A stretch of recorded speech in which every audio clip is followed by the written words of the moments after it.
Wait, Jason Momoa wants a vampire project? Well, why didn't you say so?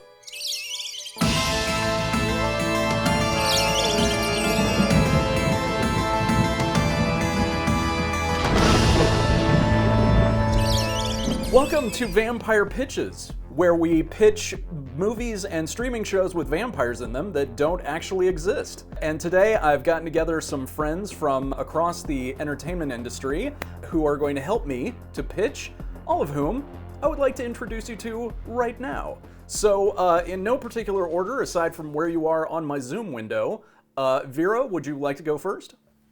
Hi, I'm Vera Vanguard. I'm a filmmaker, director, writer, creative person, and these are my friends from my current project that I'm working on called Apocalypse Love. Excellent, excellent. And I just found out about this right now when Vera logged in with these amazing puppets here. So just to take just a quick second. So this is a feature that you are currently shooting. Yes, with these puppet done. characters. Yes. That is fantastic. Zombies, aliens, and a little necrophilia / romance. Perfect. Well, that just slots perfectly in here. So that's excellent. Yeah. Right on. Okay. Next up, Daryll. Yep, my name is Daryll Thomas. I am based out of Las Vegas, Nevada, and I am a writer, producer, and executive producer for various films. Mostly short films right now, but hopefully we hope to branch out into feature films here in the not too distant future. So, Excellent. Yeah. Excellent. And last but not least, Valerie. Hi, I'm Valerie, a filmmaker who specializes in pulp culture. I'm an ambassador with the Saturn Awards, the leading organization that recognizes genre filmmaking. I'm closely tied to Comic-Cons and have been for years, and I'm an actor using their fandom experience to create their own projects. Excellent. Excellent. Yep. Okay. So those are our pitchers. Very excited about this. And every time we do one of these, we have a topic that we come up with pitches for. And this topic, this time, is Jason Momoa wants a vampire project. So basically, all of these pitches have been written and are geared toward the idea that Jason Momoa would be the main character in these projects. Now, he might not necessarily be the vampire, but there will be vampires and Jason Momoa in each of these. Now, before we get started, I would just like to say that Jason has not asked for these projects. Nobody has asked for these projects. So these are not getting produced when we're done pitching them here. This is just sort of a fun activity to do with friends just for academic reasons. So that's what this is. But without any further ado, let's start off and hear our first pitch. Vera, would you mind going first? Of course. Excellent. I have combined all the superpowers of all our things. So I am pitching a vampire mermaid project, which Val actually gave me the title for, which is perfect. It's called Life Beneath. And so Jason Momoa is the offspring of a mother who's a vampire and a father who's a merman. Somehow that happened. And now he's this vampire / hybrid mermaid. So it's not like vampires need to breathe underwater. They don't breathe. But he has these ultra mega swimming powers and he can converse with life beneath. Ooh. So of course he's raised without his father in his mother's castle on top of a mountain. And of course he falls in love with the Megan Fox type / whoever is the hot chick of the moment. And she breaks his heart. So he throws himself off the cliff.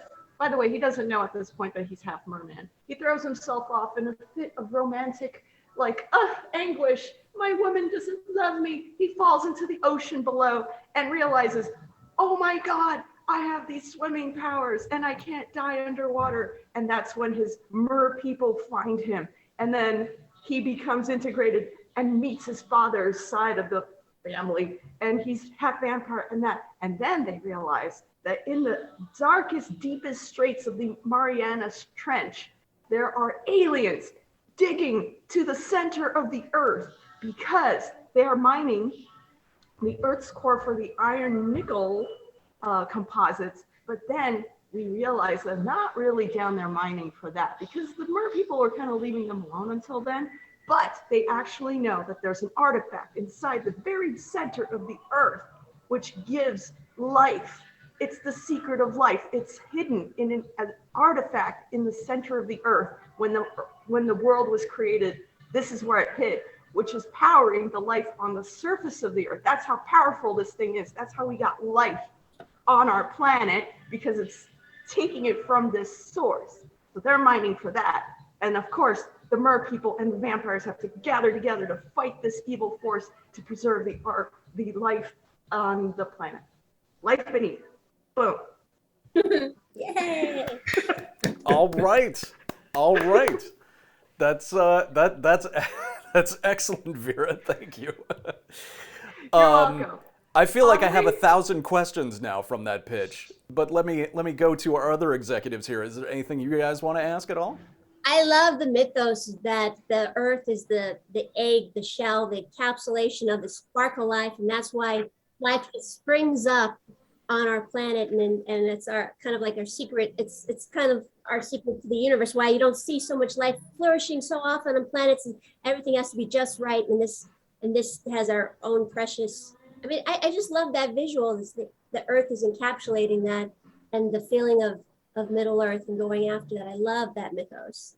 Thank you. Mm-hmm. That's awesome. And thank you for the title to my film. Like I said, when I heard the early pitch, it inspired me so much, and I just love throwing titles out. And that one just had so much great imagery, the gothic, romance, sci-fi-ness. I'm like, yeah. Yeah, so Jason Momoa is like the liaison between the two different worlds, it sounds like, right? Absolutely. And he's the reason why people below and people us above get to the undead come into the ocean to help the mer people because they don't need to breathe. They're dead. Makes sense to me. Yeah. That's awesome. And then of course there will be like the vampire fang venom will like kill the aliens. Of course, it's gonna be like you need the fang venom to actually hurt the aliens. I forgot that part. Sorry. No, that's great. I was just gonna ask too, like, because I don't think I've ever seen like underwater vampire battles before, and so I was like, what does that look like? Like, how do vampire powers work in a battle underwater? They go and they go. I mean, yeah, all right. But like more epic than that. I get images of like the Abyss meeting up with Aquaman, and like you have a hybrid movie of those two films into one new movie. Exactly. I love the fact that the aliens have lied to the mer people and were like, no, we're just mining for iron and nickel. Yeah. Like, Pay no attention to us. Yeah. They lied to us. Here. What? Aliens lying? What tone do you see it in? Do you see it as kind of a kind of super serious gothic romance, kind of poetic Dune type opera, or is it? I like that, but of course there will be quips. You got to throw in the Joss Whedon-ish quips in there. But I want it to be dark and like, of course, gothic and beautiful and that whole thing. Any idea what kind of a budget you're looking at for this, Vera? Oh, I think Vera froze on us. Oh. It's just like oh, the dreaded question of budget. Everybody freezes when they get asked how much it's going to cost. Yeah, I won't ask it again. Okay, we got Vera back. All right. Okay. Right. Budget would be astronomically huge and disgustingly bloated. If anyone needed that answer. It didn't sound like a low budget art film to me. Excellent. Well, Vera, that was a fantastic pitch. Thank you so much. Daryll, would you like to go next? Yes, I would love to, Sean. So so I was thinking one of my favorite vampire films was a 1992 film called Innocent Blood with Anne Payot, I think her name was, and I forgot the other actor's name. Yeah, But Robert yeah, Loggia and Robert yeah. Loggia, yes, and then the male lead. But yeah, I've I figured that it might be time. I don't know if this would be considered like a remake or reboot of it, or just like a movie that would be similar to Innocent Blood. But I wanted to have like the the roles reversed in that, in this movie, in my movie here, Jason would be the vampire, and he has a human girlfriend, but at some point in their relationship, his girlfriend gets killed by some mob hit that goes wrong, so she's kind of caught in the crossfire. And so of course this just enrages him. He's totally upset, and that she knew that he was a vampire. She knew all about him, but he still decided to date the human instead. And so when this event happens, it just enrages him. And so he at that point in the movie, he begins to start taking out different members of this gang, of this criminal organization that was responsible for the death of his girl. And so while he's doing this, while he's taking these actions and taking out these guys, one by one, this gets the attention of a beautiful young female detective who's working in criminal intelligence, who's monitoring all of this gangland activity that's happening in their city. And so she starts to notice all these members getting killed, and the MO is kind of the same. There's not much blood left in their bodies. They have these strange bite marks in their necks, but they're dead. They're gone. They're out. And so at this point in the movie, Jason goes for the main boss, the last boss. But in this process of trying to kill him, the female detective interferes and stops him. And so the mob boss isn't quite dead. And so as a result of that, him surviving the attack by Jason, he turns and he becomes like Jason. He starts to develop a craving for blood. He has enhanced strength and some certain abilities. And so the mob boss doesn't know what's happening with him. And so he kind of, begins to learn what it's like to become and be like, Jason Momoa. After this event happens, the mob boss proceeds, he wants to take revenge against Jason for, doing what he did to him. But at the same time, he recruits some of his other guys, and that he turns them. And so a lot of this kind of plays, certain same plot points as Innocent Blood. So, he basically makes the term "made men" literally, and is making his men into vampires. So they're definitely made. Yeah. So and so now at this point, the female detective and Jason begin working together, as far as her giving him intelligence as far as like who they are, what they're doing, all their activities, and Jason is there is going to help her basically take these guys out. And the funny thing is too, like no one in her department believes that the mob guys are getting all killed by vampires. They just think it's regular gangland violence. But and so it just kind of just leaves her and Jason to pretty much handle these this new crop of gangsters on their own. And so eventually, yeah, it just comes down to Jason and the main boss guy getting in a vampire attack battle, and along with the female detective there. And so that's pretty much where it goes, and that's how it ends. And of course, Jason wins, of course. And he gets the girl. And so, so eventually for Jason, in the end, it's a happy ending in that, the way that he kind of regains what he had lost in the very beginning. Except this girlfriend can defend herself, so she's got a gun and a badge. Yeah, this girl's got some skills, and she's got some weaponry in her pocket. So yeah, she's equipped to handle not only the regular mob guys, but also this new vampire mafia type of vampire mob guy.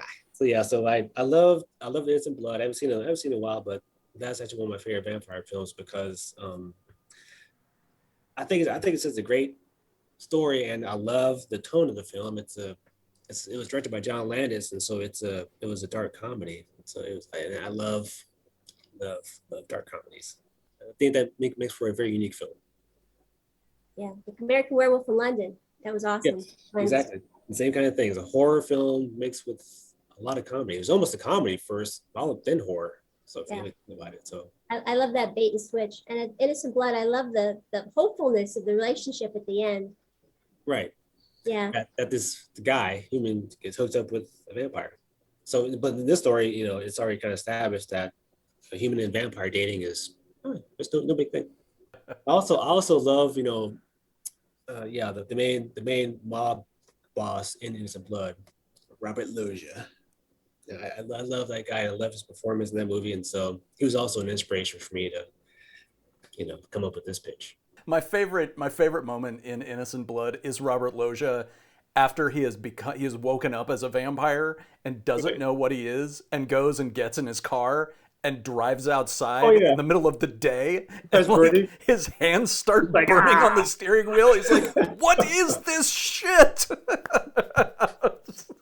Exactly. I was crying. He was so funny in that movie. It's a horror film, but it's also very comedic, and I think it's brilliant. I love it. Yeah, that's great. Oh God, Innocent Blood is what a great movie to take some inspiration from. It's kind of obscure. Most people haven't seen it, but it's so good. Yeah. Such a great story. It came out in 1992. It's kind of like under the radar. It was under the radar kind of films. Maybe like a cult classic by this point. This 30 years old. Yeah, for sure. And oddly enough, also had like almost every Italian character actor in it playing mafia guys.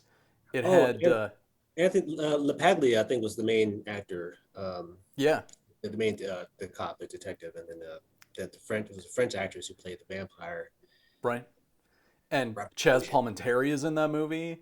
That's right. A couple of the guys from The Sopranos are in there, like long before The Sopranos became a thing. Don Rickles was like Robert Loggia's Don Rickles was, oh my God, that's right. Yeah. And of course, Robert Loggia turns him eventually as well. And so, yeah. Yeah, exactly. But it didn't end very well for Don in that movie. Sorry to spoil that. I am firmly putting this on my rewatch list. It's been too long. Yeah. It's going to be a trip to now see all those Soprano guys in it. I didn't even register that. Never seen it, so now I'm excited to have something to watch. Oh, yeah, you'll totally dig it, Vera. Absolutely. Yeah, great movie. Well, any other questions for Daryll? When can I read the script, Daryll? I will get back to that, Val. I will get back to that. Okay. All right. So, if you want a title, I love to spit them out all day. Okay. I will be in touch, Valerie, for sure. All right. Well, I guess let's move on to Valerie, and I can't wait to hear her title. Oh my gosh. So that's the one thing I don't have.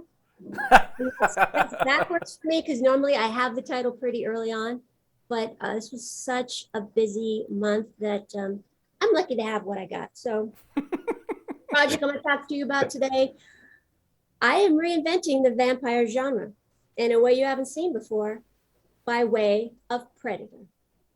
All right, Here we go. So Act 1, tiny village. You have this fatally injured billionaire adventurer, very Richard Branson kind of guy. He's on a stretcher. He's being placed on the ground in front of a young local man. The nervous older man that brought him pleads with him as the head of the family who's been renowned for generations as these amazing healers to please save this guy because if he dies on my watch, I'm going to catch hell.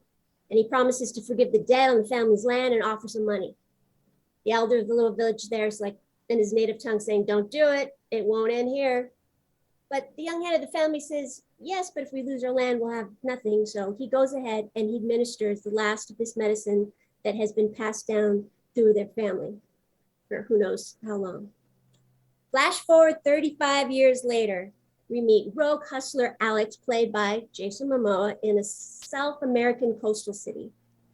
He's dressed up in a suit. He's doing a deal in a nice restaurant. He's grown up off the grid as a smuggler, a fixer, a guide, get you whatever you need. He knows everybody.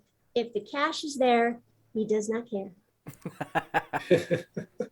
Then these two tough-looking men walk up to the table and says about Alex, aka Jason Momoa, don't do business with this man. He's no good. In fact, we've come here to kill him. There's a skirmish. Alex gets away to his broken-down Jeep a few streets away. He proceeds to remove his suit and change into his more normal attire of holey t-shirt and grubby old pants. And for the ladies, maybe there's a little bit of the top of the butt for them. And you get a sense of how much of a fraud he really is. And out of the shadows steps Richard Branson, who has not aged a day. He's there to offer Alex more money than he's ever seen for him to lead his group into his family's old backcountry. He gears up to give Alex his big pitch, but Alex simply cuts him off and says, sure, let's go, much to Branson's surprise. Alex says, don't know why you want to go there. It's nothing but isolated jungle. Hey, it's your dime. They meet the next morning at the air base where they got 2 helicopters full of Blackwater type private soldiers, gearing up to go. And Alex wonders about this, but Branson says it's just a precaution. Jungle's dangerous. And there's 2 scientists they haven't told. Let's call them Robin Wright and Giovanni Ribisi. Wow. Alex greets them in a friendly way, but they're jumpy and uneasy and they're not talking to him. Branson's saying goodbye to a beautiful older lady off to the side. Alex tries to greet her, says, oh, you must be very proud of your son. She's like, he's my husband. Okay, so as he says, he's striking out here. And they all talk about where they're going. There's a map. And the name of the place they're headed to translates to, you will be judged. And Alex tries to make a joke out of it. It's like, my family's there, so, I'm not kidding. And everyone just looks at him. Everyone just looks at him. They're not having any of it. So the group flies off to a peak near the tiny village we saw in the early part of the movie where Alex was born. This is his first time he's returned in over 10 years since he left to make his fortune. And Alex jumps out, expecting to get a warm reception, and the people there just give him dark looks and quickly disappear. And he's disappointed by this, and he turns and he sees his father standing before him. He goes, Dad! The father just punches him right in the kisser. Yeah. I mean, he was the once younger head of the family we saw earlier, but now much older. And he says, why did you bring these people here? It's one thing for you to run away and abandon your responsibilities, but it is forbidden to have outsiders here. And Alex like, don't start that hocus pocus bullshit. This is where money could do a lot for us. And the father just pleads with them, don't do this, don't take them in there. If before they leave the village, he says, if you take people in there, we will never see you again. Thinking maybe that Jason would be officially exiled, but no, there's actually another meaning that there are monsters and they will kill you. But he doesn't get that yet. Dad goes to walk off and he stops and he throws a look over his shoulder to Richard Branson saying, it was a mistake saving you. Now my family's paying the price. So they're gearing up to go into the jungle where you see a young girl dressed in rags, native girl. She's silent, she's watching him. One of the shoulders tells her to get out of here, but she doesn't move. And he marches forward to physically remove her. And Jason Momoa, Alex, he steps in front of her saying, you have to go through me. Soldier backs off, she turns around, he offers a little girl water. She doesn't say anything, but she smiles at him. Act 2, now we're going Predator style, the group hiking down into the valley. And soon Alex becomes aware that someone's behind them. And it's the little girl from the village. And Alex feels guilty. Oh, she must have followed me. Maybe she got a crush on me. We need to take her with us. There's no place to leave her, right? The soldier's like, as long as she doesn't slow us down, she's your responsibility. That evening, creatures start showing up and starts picking them off. Now it's like, what is that? A jungle animal? We should go back. And Branson's like, we've got guns. We're keeping going. We're going. So a few days in, after some harrowing experiences, they find a plant growing on the ruins that looks alien. And Richard Dawson remembers that scent. And the scientists are, nudged forward. They've really been kidnapped and held coerced all this time. And it doesn't really come clear until this moment. They step up and they start whipping up a cocktail. And Giovanni Ribisi's like, how can we tell if it works? Richard Branson grabs his gun and he shoots Giovanni in the stomach, administers the cocktail, and he begins to heal. And that's when his true nature is revealed. Richard Branson, bad guy Richard Branson, starts his evil monologue. Imagine this on every battlefield in the world. I can make super soldiers. And Jason Momoa had asked why we're going into the valley. And it was to possibly find a new, cure that could help people.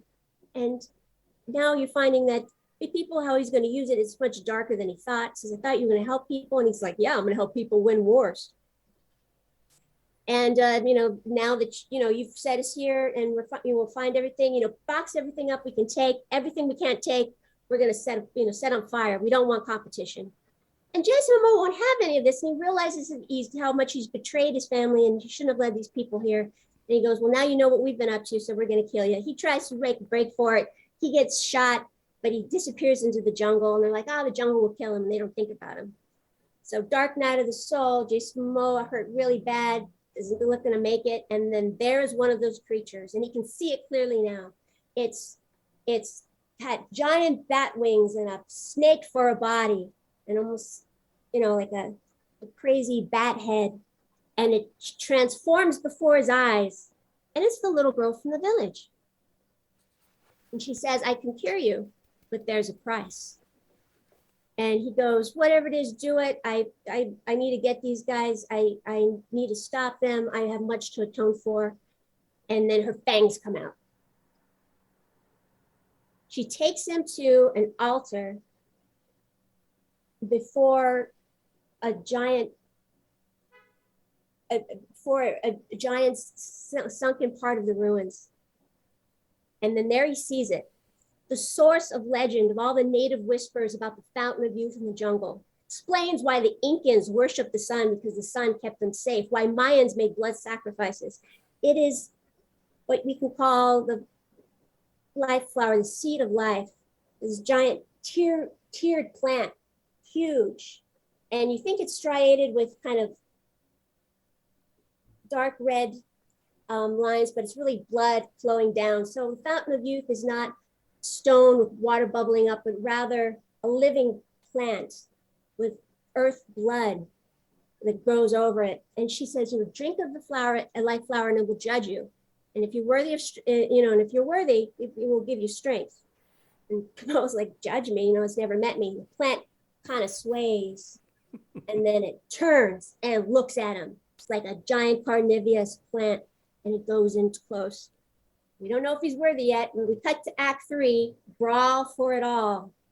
Redemption arc and super motivated to help the vampires. Cut to the bad guys that got what they needed, the set in the jungle on fire. And there's juiced up Momoa, vampired out, maybe his shirt ripped off, surrounded by the jungle ablaze. And him and the vampires are was going to take on the bad guys. And if he's got enough super soldiers, maybe Momoa had said to the girl, they got an army. And she's like, so do we. And more vampires come out. So begin the fight. You can imagine all the great super soldier versus, giant bat vampire creatures. And it turns out Richard Branson had been cured much like he was. He's part vampire. He's not going down easy. So Momoa and him are squaring off.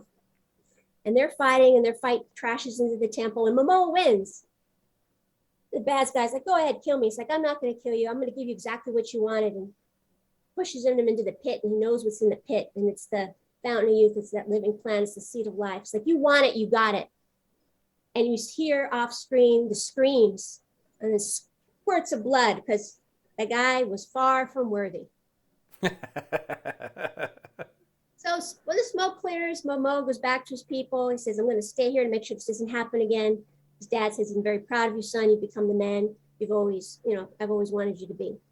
So this is a badass action movie with a supernatural twist that at its core is about redemption and reconnecting with your family and your cultural heritage, accepting who you are. And through the lens of this supernatural action movie, you get a bonus of kind of reinventing the vampire genre. This is a vampire creature you've never seen before. And if you want, I can show you some artwork, and I'm tying this to vampiric plants in South America, jungle origin for vampires. It's not a curse or a demon or a supernatural force from hell, but the result of these plants creating organic protectors for themselves in the jungle. And there's just so much scary stuff in the jungle. I believe that there could be a bat snake monster shapeshifter out there with ancient vampire plants.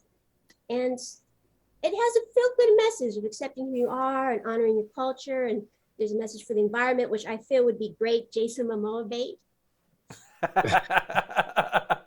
Loves the environment. It's something with a heart that's light enough tone to be PG-13, and you can take your teenage kids too. All right. Well done. That's excellent. Oh my God. So Wow. Valerie, at some point, does Jason Momoa in this film say "Get to the chopper"? I totally see him doing kind of a Arnold Schwarzenegger type of impression, especially when he's first meeting the group and he's just crashing so badly, trying to talk to people and make light of the situation. Yeah, no, that's a fabulous pitch, and I love the I love the twist about a vampiric plant being being essentially not the villain but the creature, and the fact that there are, the vampire myth is not quite exactly what you are familiar with. Like it's just kind of on its side, and the fact that he protects the little girl, and then that's the moment when he is essentially judged by the jungle serpent bats, is really great because it makes us love him, and it gives a good reason for them to say this guy is worthy enough to handle the situation that has come to our doorstep. Absolutely. I just love the idea of having an explanation of where there were those stories in Fountain of Youth, why there were blood sacrifices in the old cultures of South America. I think the vampire clan that's there is not just indigenous people, that maybe others have joined them over the centuries. Maybe you got a Spanish conquistador, a British explorer. And I kind of see the Robin Wright scientist, when she's biochemist or botany, deciding to want to stay with there. And I saw her as someone that was kind of traumatized, kind of victimized. These guys were giving her shit the whole time. You can bleep that out, right, Sean? It's all right. This channel has the checkbox not for kids, so it's okay. So this is not a family show, okay? But I saw her as someone that that you learned is not there by choice, and these guys were like a hair from always threatening to physically harm her, and then she gets juiced up.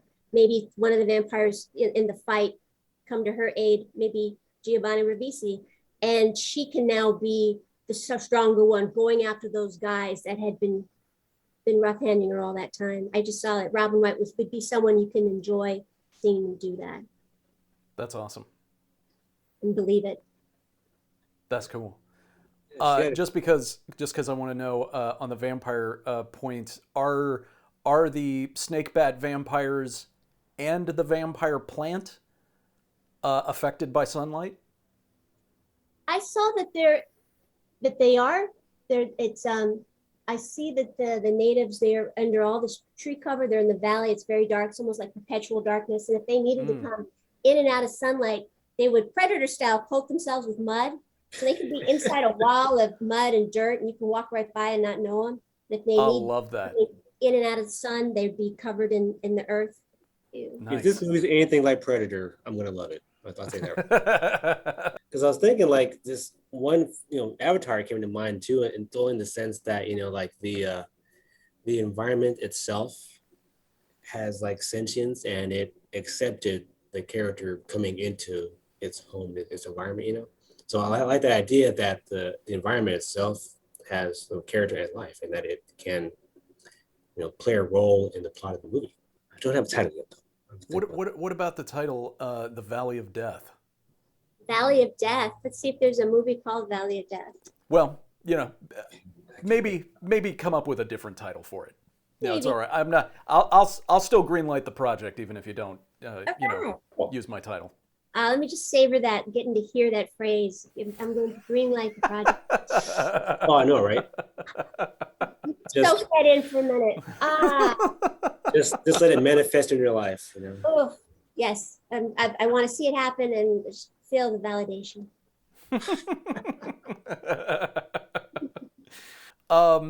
Awesome. Well, if you guys don't mind, I also came up with a pitch that I would like to throw into the ring here. Yeah. Currently the title that I have is The Lost Empire. But I completely cede that to Valerie. If she wants to come up with a different one for this, I would be very happy to hear what you have. But here is essentially the pitch. So it starts off at night at a remote archaeological dig out in the middle of the desert, and there are a group of excavators who are clearly excavating some ancient site. They're trying to do it very quietly, under the radar, and then we find out why, because they're suddenly ambushed by a group of ISIS fighters who roll up, and we find out that we are in ISIS territory, and this is something that has happened on numerous occasions in real life, is that extremists out in these desert countries will capture archaeologists and say, point us toward the treasure. And so they have uncovered this door to an ancient tomb, and the ISIS fighters are like, excellent, let's get this thing open and get whatever's gold inside there. And so they open up the doors, and inside is an enormous black sarcophagus. And the lead archaeologist is just like on pins and needles, even though like him and all of his team are, sort of on their knees with their hands on their heads at gunpoint. And they watch as these two guys go over and slide the top of the sarcophagus over, and inside is nothing. And the head archaeologist is like, it's true. It's true. Okay, we can proceed. Go ahead and take care of this. And one of his assistants vamps out and just like slaughters their captors all over the place. And that's the beginning of the movie. So, remember that scene? That will become important here in a minute. So now we're going to shift over to the States. We're in Chicago. And we find our good friend Jason Momoa teaching a class at the University of Chicago on advanced Assyriology. And after he gets done with class, he is walking home and passes by an alley where one of his students calls out his name, and he turns and sees that the student is being held at knife point, is being mugged. And so Jason, kind of goes into the alley and is like, okay, let's just stop what we're doing here. Nobody's gotten hurt yet. You can walk away from this. That's my student. I would really like to keep them in one piece. And another dude steps out of the shadows with a gun and is like, that's not gonna happen. Now you gotta give us your stuff too. And Jason's like, okay, everybody can hand over their wallets, their phones, whatever, that's fine, just don't hurt us. And then from out of the shadows behind him, a hand grabs his satchel bag. And as soon as that happens, Jason looks down and just eyes flare up red, fangs come out, and he turns into this vampire. And at that moment, then like all these other vampires emerge from the walls of the alley and descend down, and we've got this huge battle going on. His student is like, what the hell is happening? And it's this massive thing, and Jason is just painting the alley with these vampires. And then we see several blocks away in a Chicago penthouse that is well appointed, we see a very calm and collected master vampire. His phone rings and he says, "Did you get it?" And there's something of a on the other end of the phone, and then the skylight shatters and Jason Momoa comes dropping down with the vampire on the other end of the phone, throws him across the room, and the master vampire is just kind of stunned by this, and Jason Momoa just does the slow, intimidating walk up to him, and the master vampire just says, What are you waiting for? We could have paradise." And Jason Momoa just stares him down and says, "Is this how you talk to your emperor?" And the master vampire just gets down on his hands and knees and bows. And that's our whole introduction to Jason. So what is going on here? Jason Momoa is, in actuality, the oldest vampire in the world and the most powerful one. And he was once the emperor of the Assyrian Empire, known as Sargon the Great. And this is actually a real dude who lived. And he was a conqueror, an incredible warrior, and he even built his own capital city, not just with his bare hands, but over the course of 10 years, he had a brand new city built for the capital of the Assyrian Empire, and it was, at the time, it was the most beautiful city in the ancient world and had the hugest palace and was completely opulent. But Sargon then died in battle, and his body was never recovered. And to the Assyrians, this was very bad, because the Assyrians believed that if your body was not properly buried, I quote, you would roam forever, an unsettled and hungry ghost. And so because of that, the entire Assyrian royal family was like, we are now cursed. This city that we built for him is cursed. We're going to abandon it and get the hell out of here. And this is a true story. This is actually what happened. And so this city then just became reclaimed by the sands in northern Iraq. So who Jason Momoa is he's been this vampire this entire time. And there are all these other vampires who have sort of sprouted from his lineage over the course of the last 2,500 years. But the reason why they're trying to get his satchel away from him is because of what he keeps in the satchel, which is, I'm going to get to that in a second, because one of the other characters that we have as a POV character in this is a woman who is she's tracking a stolen artifact, and she's part of this this law enforcement division, this Israeli law enforcement division that are like archaeologists with guns. Yeah. And this is also a real thing, come to find out. And they lead SWAT teams into knocking down doors and going into buildings to try and catch black market antiquities thieves and retrieve stolen artifacts and stuff like that.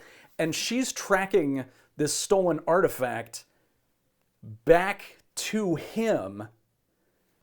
And the thing is that the artifact is it's a statue. It's very, very nice, rather unassuming. But inside of it is the first seal of the 7 seals of the apocalypse.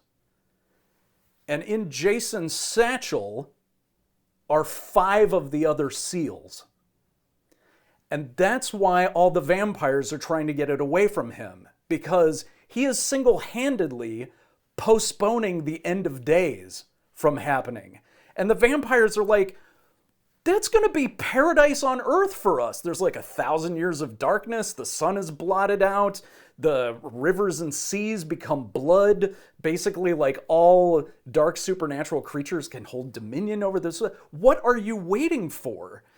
And but unfortunately, because he's the original, he's too powerful. And so they keep trying these more and more elaborate traps to get this bag away from him. But what they find out, coming back to that archaeological dig at the beginning of the pitch, that's the site of the city that was abandoned after he died. And what the vampires have learned is that if he sets foot inside the city, he loses all of his powers and strengths. And so they can get the seals of the apocalypse away from him and start breaking them open. So that is the end game of the story, is to try to get him there. And that is my pitch for Lost Empire. Woo! Woo! So, Money, you. money, money. Making it rain up in here. Take my money. Take it all. That is awesome. And he can do it. I believe it. At first I was thinking there's nobody in the coffin. This is very Vampire 2000. And I thought he was, going to smoke, but that is just amazing. You just dropped so many bombs, and the scope of this thing, it definitely deserves the title Lost Empire. It was a title I thought of for mine, but mine is so small. It definitely influenced a lot of vampires, but yours has definitely got the scale. The visuals are going to be so amazing. And you're not even telling me the ending. I mean, do they get him back to the city? How dare you, They get him to Sean? the city. Does Jason get to the city? Yes, The yes. apocalypse happened. That's good, Daryl. Yeah, I think that is the ending. I was toying around with the idea that the part of the reason why he's holding back the apocalypse is that he has learned that once the ball gets rolling, he becomes the Horseman of Death. And I even thought about, like, over the course of the movie, he actually sees a horse at numerous times in kind of weird places. And so you're not really sure what that horse is until the end. And this was just kind of an idea that sprung to mind last night in the middle of the night. But the way that our Israeli archaeology cop would be able to save him in the final act when all the vampires are, destroying him on the site of the old city, is that if she breaks the fourth seal, then suddenly the horse shows up and he rises up with, all of these new powers as the Horseman of Death, and then suddenly, like, oh, the vampires are just like, it's a game over for them. The idea being that you broke a seal out of order. What does that mean? Now, do we stave off the apocalypse, or do we have spin-off sequels where the other horsemen start to rise, or is there some vampire who's over there breaking other seals as fast as he can before they can stop him, and so, like, part of the apocalypse starts or something? I'm not sure, but something like that. Oh, awesome. Yeah, never underestimate an archaeologist. That's right. That is right. true. Yes, that is correct. And I trust that this is a Babe moment. This is a chance for Babe casting. I mean, Yeah. just due to the fact that, like, Yeah. that's what you do in Hollywood. As soon as you said Israeli, archaeologists, law enforcement, I immediately thought Gal Gadot. Oh, sure. Yeah. Gal Gadot. Yeah. That would be, that would obviously be the first actress to come to mind. I mean, it would be a little bit of a Wonder Woman Aquaman reunion on screen, but I'm okay with that. Yeah. I think most fans would be. Sure. I would like that very much, yes. Because if he gets to the city and the apocalypse happens, it sounds like it'd be an unhappy ending for, all of us. So, Yeah, exactly. Yeah, more forecasts today, more rivers of blood, more acid rain. Watch out that Acid rain. Group Hot of hail. demons going over the 405. So, plan to commute accordingly. Yeah. I'm not sure how that would be worse than how the 405 is now, but already, yeah. It could be an improvement to the 405. All right. Well, guys, thank you for listening to my pitch. Thank you to my pitchers for coming out and pitching their projects for Jason Momoa. I would happily watch him in any one of these. I think there's lots of fertile ground here. For all of those of you who came to watch, thank you for watching. If you would pitch a project for Jason Momoa, what would that be? We would love to know. Put that down in the comments so we can read that. But before we go, let me ask each of my pitchers, how do people contact you? Let's start with Vera. At Vera Vanguard on Instagram is the best place to get me. And this is Apocalypse Love Movie also on Instagram in case you want to see the BTS as we're shooting it. Excellent. Perfect.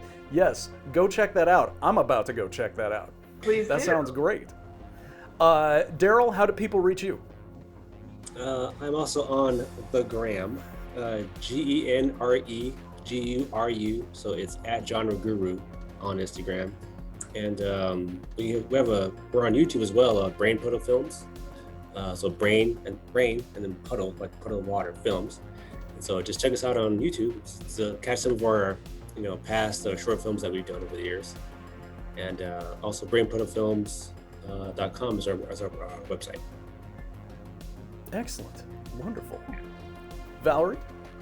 I'm on Instagram at the Valerie Perez, TheValerie, Valerie Perez. And you can go to valerieperez.com to get the links to all my social media platforms and drop me a line and say hey. All right. Excellent. Thank you very much, pitchers. That was a lot of fun. Thank you, pitchers. If any of you guys enjoyed this and you want to see some similar stuff, we have actually done a number of vampire pitches for other projects. This is a really fun one that I really enjoy doing, so there'll be many more of these to come yet. We've got some great premises this year coming up. If you want something that was very similar to this, we did one called Margot Robbie Wants a Vampire Project. And we did that one last year, and that one in particular is a lot of fun, so definitely check that out. If you are a vampire creator yourself, we have a large array of videos that might interest you on this channel. Anything under the title heading Your Vampire Project. We talk about all sorts of things that any vampire storyteller or game designer or comic book artist or any creative in general might find helpful for generating ideas. So by all means, check those out. Otherwise, thanks guys very much for coming, and we'll see you next time.